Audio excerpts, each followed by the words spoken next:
So what happens when you have 6 friends that hang out for a night, then just vanishes, reported missing, then found several months later, with one still missing, and still, 24 years later? A case that has left the city of Opp, Alabama, with many questions and a mystery that no one is talking about. But today, I'm talking about it. This is the Missing Found podcast. I'm your host, Jaden Harlow. Before we get into the case, I have a few details to share about the show. The Missing Found is a true crime podcast focusing mainly on unsolved missing person cases in the Black community. The cases that I cover have either gone cold, have little to no media coverage, or have gone without conclusion. You can follow the show on Instagram at The Missing Found or on Medium at The Missing Found to read our original script. I also would like to mention that we have a case suggestion form in the show notes or description box that you can complete to submit your case suggestions that are of the Black and missing.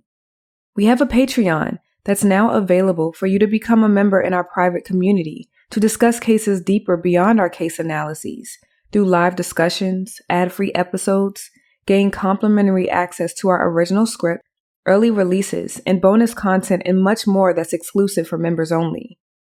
The show is now available on all major podcast platforms, including Apple, Spotify, and iHeartRadio. To access all things of The Missing Found, you can visit our website, themissingfound.com. I ask that you please like, share, and subscribe and comment to share your thoughts on this case. This is case episode 13, The Disappearance of James Anthony Reynolds and the Missing 6.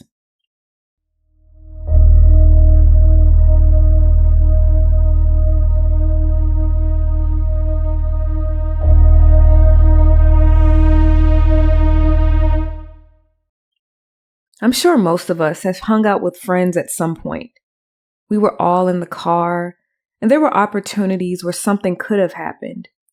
How many nights out have you had with friends? You don't realize how much of a blessing it is to make it home until you don't make it home. The case that we're about to examine could happen to any of us, whether we're in the car with others or not. I'm going to introduce you to all 6 friends, discuss the facts, present the timeline, theories, and conclude with my opinion. On the late evening of Friday, May 7, 1999, 6 friends got together to enjoy a night out. The 6 friends were Valerie McCoy, a 27-year-old wife and mother of 5 children from ages 3 to 12, and the cousin to Eula Lee. Eula Josette Lee, a 28-year-old mother to 2 children, that all lived with her boyfriend in Enterprise, Alabama. Eula worked at the ConAgra plant in her hometown of Enterprise. Angela Roberts Young, a 25-year-old nursing assistant at a local nursing home. Angela was enrolled in community college and took some college courses. Angela was not married, nor had any children. Tamara Monique Ward, 22-year-old mother with 2 children. Tamara and her children resided in Ozark, Alabama. Lamar Jr. Stackhouse, a 25-year-old from Enterprise, Alabama. Lamar had his share of legal troubles, but was making attempts to turn his life around for the better. James Anthony, or Amp, as he was often referred to, Reynolds, 29-year-old father of 1 from Webb, Alabama, and lived with his grandmother. James had some substance abuse issues, but was also working to a better future. At the time, he was working and searching for a higher paying job. He needed a higher paying job so he can spend more time with his son and have his own place. They all had goals. They all had families. All 6 friends had plans beyond a night out. Though all different, they share one thing in common: a nearly 25-year mystery. On the evening of May 7th, 1999, all of the friends met at Lamar's home in the 400 block on West Hildreth Avenue in Enterprise, Alabama. It's not known what the plans were, but all friends got together at his home later that night. Tamara had plans with her cousin to care for her infant for the evening. On this night, around 9 p.m., Tamara then dropped her infant baby girl off with her cousin, who was located in Enterprise, not too far from Lamar's home.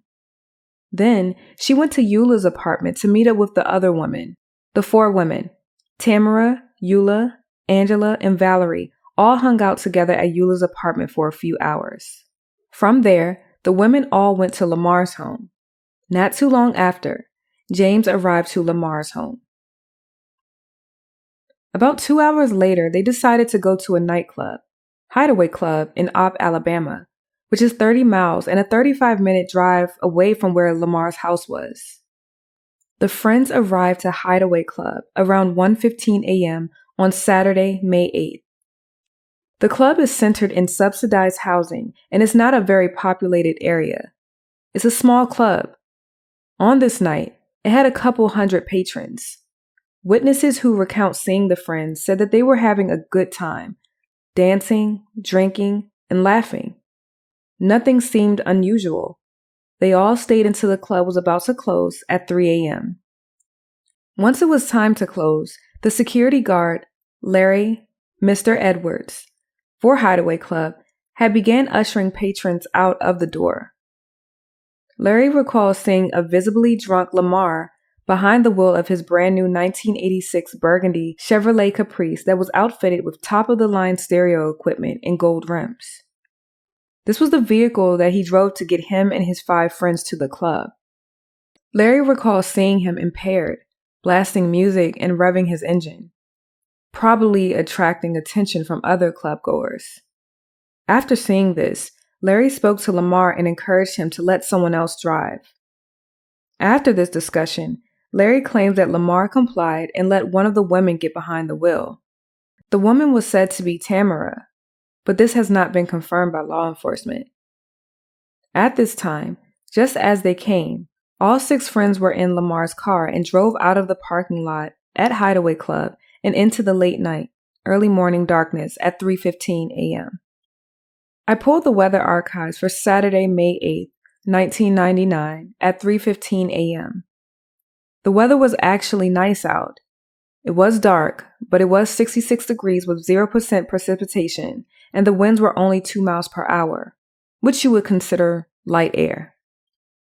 It's not exactly clear what their next location was, or if they had any plans after the club, but it is largely believed that they were heading home since it was so late. Sometime during the early morning after leaving the club, things went dark. Things went silent. The 6 friends just vanished without a trace until 4 months later. And with that, there was a rather bizarre discovery. Before we go into the findings, I want to discuss the timeline up until they left the club so I can then present you the facts of what we do know and those moments with actual timestamps. I credit our timeline from Uncovered. So, the timeline. On May 7th, 1999, sometime during that afternoon, Lamar Stackhouse stopped by his father's home to show off his new car. Lamar recently became an owner of a 1986 Burgundy Chevrolet Caprice with high-performance stereo equipment and gold rims. He was excited about his new car and wanted to show it off. Later that night, Lamar would be preparing to enjoy a night out with friends.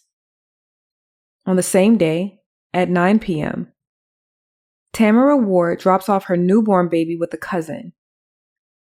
Tamara made arrangements with the cousin to care for her baby that evening since she was going to be out with friends. She dropped off her baby and headed to Eula's to meet up with the other women before they all went to Lamar's house together. At 11 p.m., all of the women who were at Eula's home headed over to Lamar's home to meet up. Lamar's house was the meetup spot, and it's not clear exactly how the women arrived to his home, whether they drove, caught a ride, or walked. This element has not been confirmed. Lamar's home was only a few miles away, so it is likely that someone drove. James arrives at Lamar's home. At this time, all 6 friends were at Lamar's home. Later that evening, Eula calls her boyfriend. According to her mother, Josephine Farley, She says that Eula called her boyfriend and said she would be home soon. It is not confirmed where Eula made this call, whether it was her home before they left or from Lamar's home when they arrived. At 11:45 p.m., Tamara calls her cousin to check in on the baby. The call was made from Lamar's phone, so this confirms that at this time, the women made it to his house. Tamara's cousin said that she had planned to spend the night with Valerie and would pick up her baby the next morning. So, the next morning, on May 8th, 1999, at around 1:15 a.m., the 6 friends arrive at Hideaway Club in Opp, Alabama. They all rode to the club in Lamar's new car. Witnesses recall the friends having a great time, dancing, laughing, and drinking. At around 3 a.m., patrons are ushered out of the club because it was nearing closing time. The security for Hideaway Club was responsible for ushering patrons out. He distinctly remembers the friend group. He recalls seeing Lamar being drunk, behind the wheel, revving his engine, and blasting music. Larry, or Mr. Edwards, the security at Hideaway Club, encouraged another person to drive of the friend group since he was visibly drunk. Mr. Edwards confirmed that he saw all 6 friends in the Caprice as it departed the parking lot. It is believed that they were heading home because Lamar's home was 30 miles away, which would have been a 35-minute drive. On May 10th, 1999, things go dark. The friends are reported missing. Authorities began searching a 45-mile radius, including aerial searches, but found no signs of the friends or that foul play was involved. All 6 reported missing. As mentioned in the timeline, 2 days later, on Monday, May 10th, the group is reported missing. All 6 friends, Valerie, Tamara, Eula, Angela, Lamar, and James, missing. No trace. Nothing. It's like they just left the club and disappeared into the night. No vehicle, no friends, no calls, nothing. Tamara's baby was still with her cousin because she never came to pick her up. 6 people just don't go missing at once unless something happened. The search. A search ensued. On the same day of being reported missing, on May 10th, authorities canvassed the area in a 45-mile radius. They also conducted aerial searches and found nothing still. Aerial searches are carried out using aircraft to offer a bird's eye view of the area. Through this, nothing stuck out to authorities and still no sign of Lamar's Caprice or any of the missing 6. In a June 6, 1999 article, Enterprise police investigator Brian Kaler said, "We've had no physical signs of an accident and no evidence of foul play. After they've been partying for 8 hours, the most plausible theory would be an accident. We've got a lot of country roads, a lot of water, a lot of greenery, some embankments. For 2 months, things go silent." The reward money. At this point, authorities did not have evidence that foul play was involved. It took some convincing, but law enforcement convinced Governor Don Siegelman to issue a reward for $10,000 for any information leading to the arrest of the person or persons responsible for the disappearance of the missing 6, if foul play was, in fact, involved. Still, nothing. Silence. Lamar's Caprice found. On September 29, 1999, 4 months later, Lamar's Caprice was found in Pea River. Pea River is bordered between Barber and Pike counties. It meets at the northwestern area of Dale County, then snakes into Coffee and Geneva counties. The Pea River is 154 miles long. It is a common destination for those with small boats and canoes to enjoy the waters, and for fishermen seeking bass, mullet, and sunfish. Today, it is still a popular location for locals. Lamar's Caprice was found submerged in the river upside down. Pea River is only 8 miles from Opp, where they left Hideaway Club on May 8th, and about 50 feet away from Ballard Bridge. The vehicle was found only 15 minutes away from Hideaway Club. Oddly, the area was searched twice, but nothing was ever found. The water where the vehicle was found was 20 feet in depth. However, that summer was dry, and it led to a remarkably decreased water level in the river while putting the water levels at 9 to 10 feet deep at that time, no longer concealing the submerged vehicle. There was damage to the vehicle, which provoked the thought that there had to be some form of accident, seemingly a single-car accident. Investigators came up with the possible theory of what may have happened. They believed the friends were driving, then somehow they missed a curve just before the Ballard Bridge, which sent the vehicle off an embankment and into the P River. After the submersion, it trapped the friends in the car, making them unable to exit. Once Lamar's Caprice was found, it was said that the divers made multiple attempts to recover any remains that were not inside the vehicle. Soon, you will see that though what you think all 6 have been found, there is still something missing. A $20,000 reward for answers. On September 11th, 1999, the reward for answers leading to the arrest and conviction of anyone involved in the disappearance increased. The reward then increased to $20,000. Authorities continued to deny that foul play was suspected, and they claim that there is nothing to suggest that. The missing piece of the puzzle. October 27th.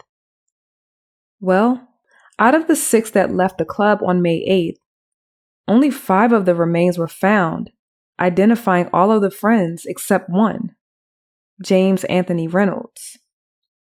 So, where is James? Why weren't there any human remains of his in or near the vehicle, if he was said to have left with them? James is the 6th victim in the accident, assumably, but he is missing. Authorities searched months for James, but nothing turned up, except a dark jacket that is believed to be his, but there has been no confirmation on this. The search was called off in July 11, 2000. Still, no trace of James. This is where the story ends for the next 23 years.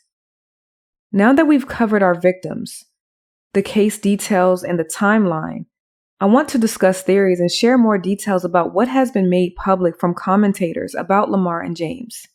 It's only right that we look at all angles to examine a possibility and where each victim was at in life. Theories. There are some theories that I've come across. Very little believe that the friends all just ran off the road in Lamar's Chevy Caprice. Theory 1. A police officer is responsible. Some have theorized that a police officer stopped them that early morning after leaving Hideaway Club. They believe during this traffic stop something went wrong, and it ends there.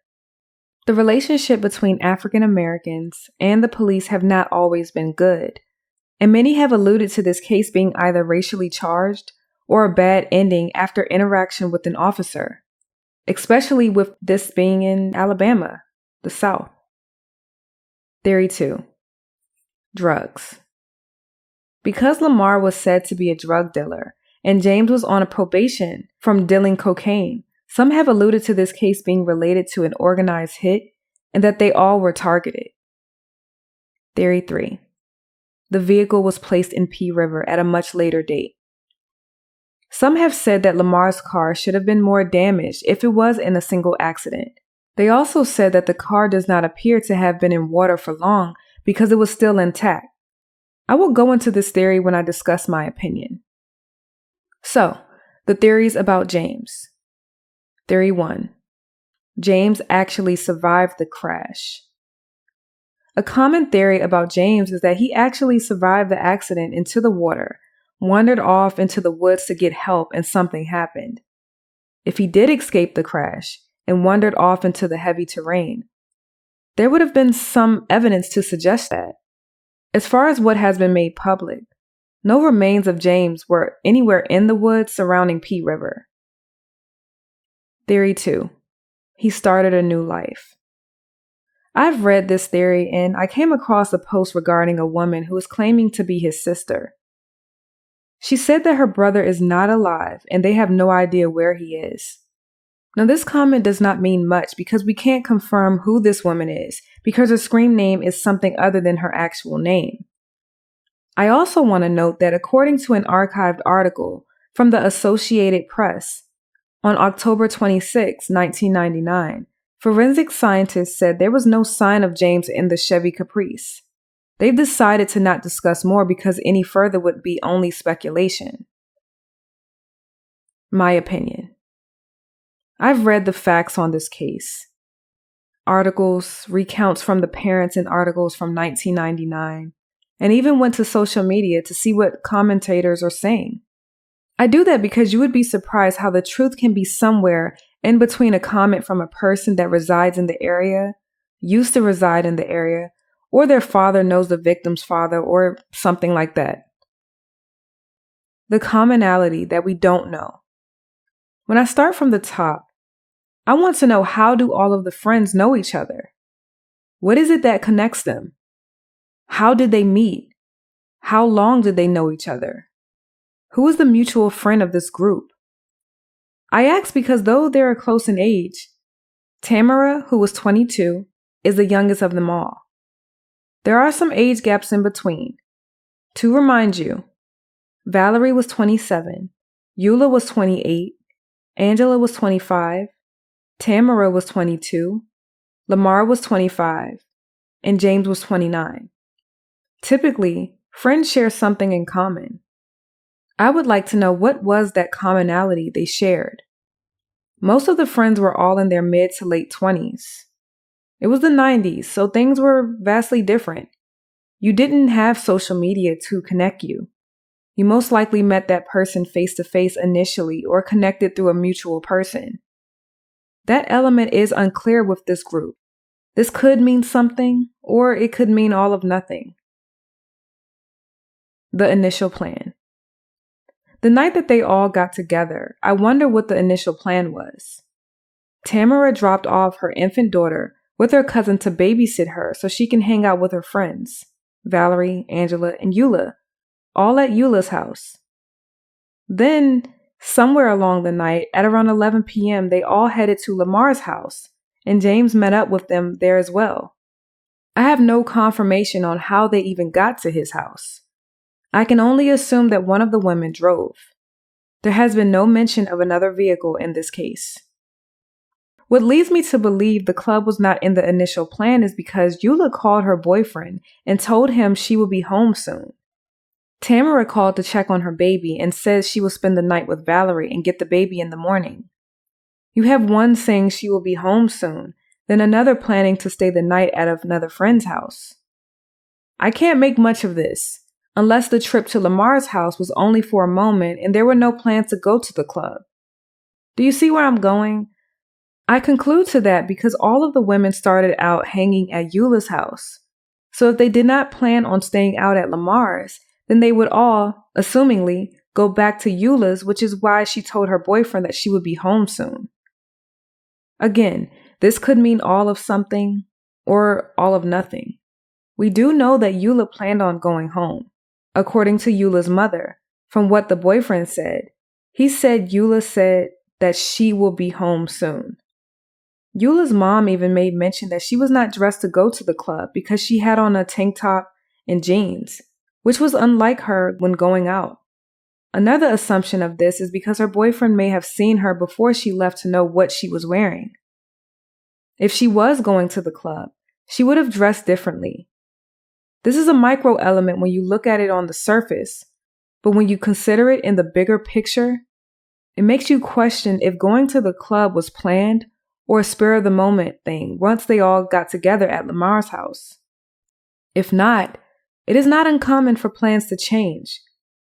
Again, this could mean very little in this case, but it could create a direction and possibly a purpose as to why they went to the club, which may correlate to what happened after the club.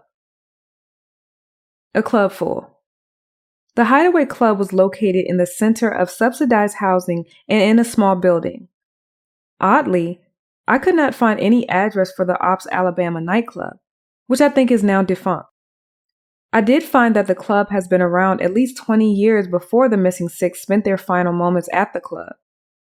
What this means is that this club has been around for some time, pretty well known, and possibly a club that Lamar and many others frequented often or knew of, and possibly knew him. It was about 30 miles from Enterprise, which is where Lamar and a few of the friends lived, so this has to be a club that either he frequented or someone else suggested in the friend group. On this particular early morning, May 8th at 1:15 a.m., it was a packed club. There were a couple hundred patrons. Witnesses recount seeing the six drinking, dancing, and just having a good time. This could mean that they all had something to drink and possibly drunk as the night went on. If this was a random accident, it is not far-fetched to believe that. When you mix drinking and driving, even if you underestimated your cognizance, and it's dark, there is a heightened possibility of you encountering an accident. That's the reality with no theory and conspiracy. If James did ride with them to the club and left, there were 6 people in the car, which was over capacity for the size of a Chevy Caprice. The car probably was heavy and sitting a little low. If you've ever driven a vehicle that had a lot of weight in it, you would know that it can be challenging to drive due to the amassed weight inside. I read that Lamar possibly had a lot of money on him that night, maybe flashing it. It makes you think if this really was just an accident off of this element alone. We can't confirm once they left the club that they were actually going home. It's likely because that's the direction they were heading, but we can't be for sure. Probation. I also look at the fact that James was on probation. According to Alabama law, you can face up to 5 years on probation for a felony. Cocaine trafficking is a felony. If your crime is involved with drugs or alcohol, you may not be able to consume alcohol while on probation. I can't confirm if James was drinking that night. Due to his probation, if that is actually true, I can't understand why he would be in a club that is surrounded by alcohol, since that would have gone against his probation conditions. Did he even go to the club? I want to know if there is solid proof that James really made it to the club in the first place. All we have are the recounts from witnesses and the security guard, but was it really him? It was packed in the club. Would the 6 really stand out where people would recognize them? The club most likely was dark inside with very limited lighting. I did see one comment from someone saying that she was there that night they were at the club, but that is something that I can't confirm. I can't confirm if she was told they were there because of the local coverage they received or she actually saw them. Some other comments said that they were also present and the vibe was off. Again, though it may be true, I can't verify this to be factual. Another mention is that there were tire tracks near the river, only 4 feet away. James's father believes his son is somewhere buried beneath the water. P River was searched in that exact area of the tire tracks and they found nothing. At that time, the river was 20 feet deep due to the heavy rains in spring 1999. As the summer came, it was a dry one, and that decreased the depth of P River to about 10 feet, which made the vehicle exposed and be able to be located by divers. Still, where's James? Some have theorized that James survived the crash, walked away, and started a new life somewhere. But why? Though he was on probation, again, if that is true, he was making an effort to change his life by finding another job. However, since he was on probation, he really should have not been at the club in the first place. Did he fear that and just left the scene? Where would he have gone to not be seen? And for all of this time, 2 decades. Some have theorized that he was never in the car. This is a possibility too, because since the crash did not have any survivors, and 5 of the 6 victims' remains were found in the car, with no sign of James's remains, we can't ignore the fact that he could have gotten out of the vehicle while it was submerged in water, and his remains could unfortunately be somewhere in there. As mentioned in the theories for James, some believe he started a new life somewhere and have left the city of Enterprise and Alabama as a whole and somewhere else living out his life as a 53-year-old, the age he would be today. Though possible, I think it's unlikely if he was, in fact, in the vehicle when the accident occurred and it submerged into the water. I say that because I can't confirm if he was dropped off somewhere prior to the accident or even drove away with the rest of his friends from the club parking lot. If he wasn't, then what would be the reason of him choosing to not come forward after hearing the news about his friends? Unless he was hiding from something or someone and had a good reason to go missing as a victim, or simply not there or went into hiding because of something. James and Lamar were said to be into the dealing of drugs or usage. This theory of James somehow just leaving behind his son and his entire life in Alabama could hold weight to it. But who would he be running from? The condition of the vehicle. The condition of the vehicle was really never made public. We've seen a few photos here and there, but the condition of it was really just never publicized. We just know that it had damage to coincide with a single car accident, and when the car was found, it had 5 of the victims' remains in the car. Some locals have been vocal to say when the Chevy Caprice was pulled out of the water, it did not appear to be underwater for 4 months. When a car is pulled from underwater after being submerged for 4 months, it could still have its paint color, but just not functional. You may see busted windows, mud, and heavy debris on the vehicle. The only photo of the Chevy Caprice that I've seen is in black and white from the news article. When you look at decomposition of a body in a car, it's vastly different.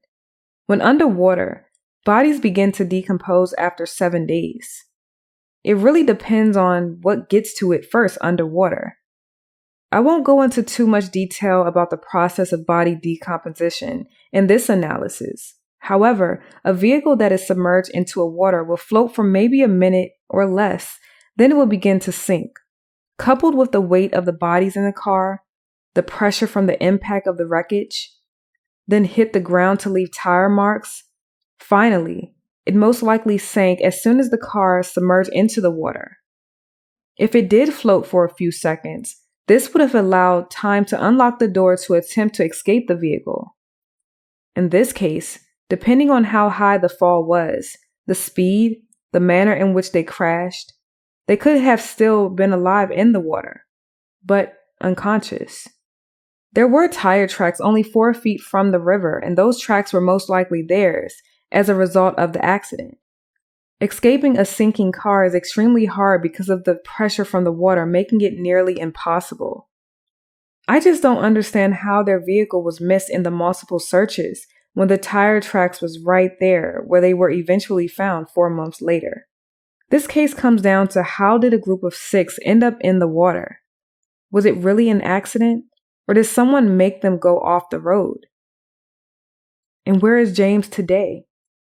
Is James in the bottom of P River, somewhere along the 154-mile-long tributary?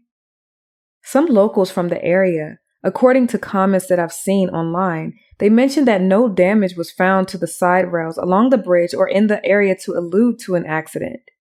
I'm not sure we will ever learn what truly happened in the last and final moments of the 5 friends in that Chevy Caprice because they're no longer here. I can't pinpoint if it was an accident or made to look like an accident.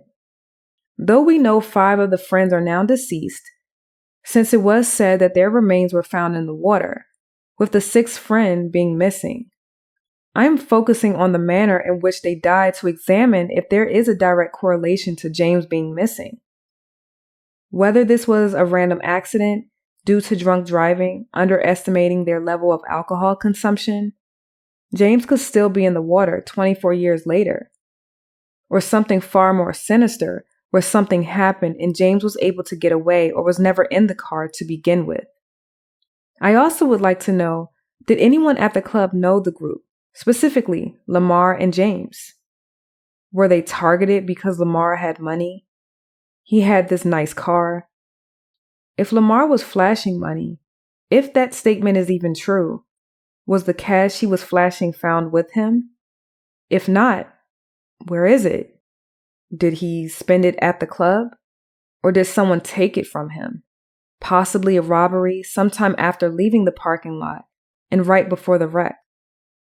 I do believe there is more to this case, but I can only present what I've researched based on public facts. Maybe things just aren't that deep. Maybe it was just a single car accident like the theory that the investigator presented. But where is James today? To forensics, his remains were not in the car with the other 5. I believe this was truly an accident. It was dark, they were drinking, and they simply lost control.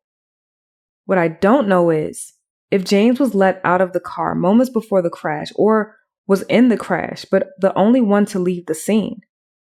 We have to remember that it was said that he was on probation for cocaine trafficking. Drug trafficking isn't a slap on the wrist type of charge. Possibly, in his mind, he could not have been given another charge, conviction, or faced prison time over one night out since he was presumably drunk or was drinking, then involved in an accident coming from a nightclub where alcohol was present, totally against his probation conditions. He would have had to leave everything behind. Would this be enough to leave a scene and just start anew elsewhere? Or did he not survive the crash and somewhere in P River? This case is convoluted because there just aren't many details. We can sit here for hours and come up with all kinds of theories as to why this happened and where James could be. The answer is simple. The crash seems like it was an accident. What doesn't make sense is how all 5 victims were found in the car 4 months later, and one was not and still missing today. That is the oddity. I ask these questions to help you develop your own theory and examine all angles. Through this, hopefully one day we can set aside theories and learn what really happened on the early morning of May 8th, 1999, that could lead to James.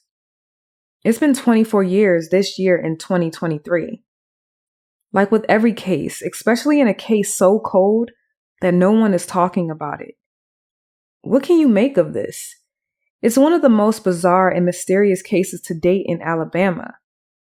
If I could ask 4 questions, they would be: how did all 6 friends know each other? What were their original plans that night? Because I don't believe that going to the club was in the original plans. What happened at the club and once they left the parking lot? And where's James? I have my own personal reasoning behind these questions. Until people start talking, sharing what they know, if there is more to this accident that claimed the lives of 5 victims and leaves one missing, this case will remain open, unsolved, and hauntingly cold.